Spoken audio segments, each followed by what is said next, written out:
In today's Our Region's Business Online Extra, we're taking the pulse of consumers across our region. Just a couple of weeks ago, when it appeared we'd gotten COVID-19 under control around here, consumer confidence was increasing. More recently, the rising COVID case count has dampened the enthusiasm, and that has implications for our regional economy. Kevin Srigley is president and CEO of Schmidt Market Research, which powers our Pulse of the Region surveys. Kevin, good to see you again. Good to be here, Bill. Thank you. Yeah, so what are you finding? It looked like things were on an uptick not all that long ago.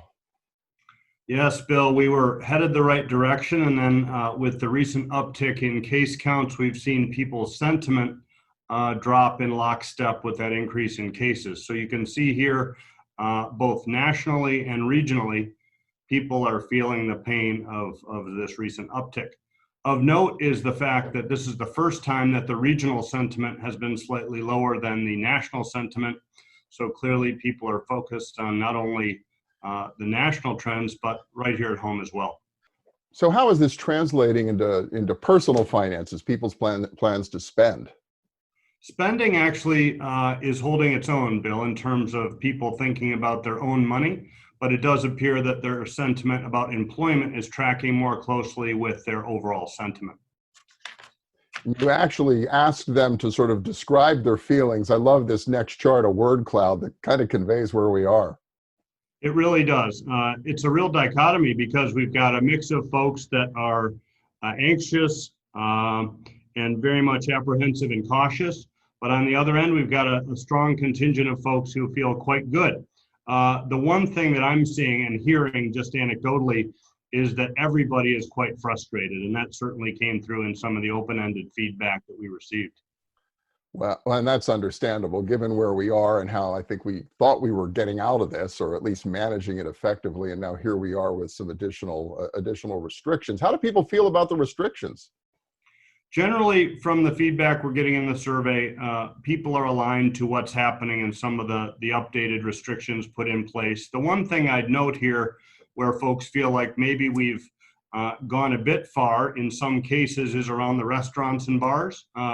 There's been a lot of change over time in the policies and procedures related to bars and restaurants.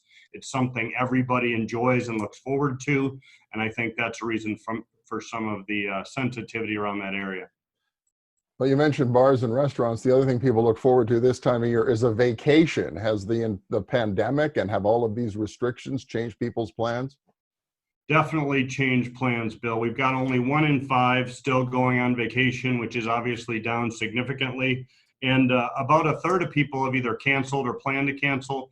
So, a number of folks playing it by ear, but about a third of folks making significant changes and canceling their summer vacation. So does that mean if they're staying closer to home that they'll do a staycation and they'll be spending on entertaining themselves around here? Unfortunately for the regional business climate, that's not what we're hearing. A lot of news about people being relatively conservative with finances, and we're hearing the same thing. Most people saying what they're going to do with that money is pay down some bills, save it for later, and really hold on to those funds for the time being.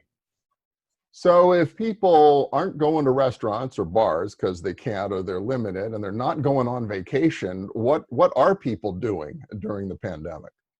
Right, Bill. It's not all doom and gloom. There are about half the folks who say they've picked up a new habit or a new hobby. Leading the pack were gardening, baking and cooking, and reading. What they say about when the one door closes, another one opens. There's a real opportunity here for local business owners to try and tap into some of these new things that people are starting to undertake at home. Kevin Srigley, thank you so much. Really appreciate it. Thanks, Bill. See you soon. I'm Bill Flanagan, and that's today's Online Extra.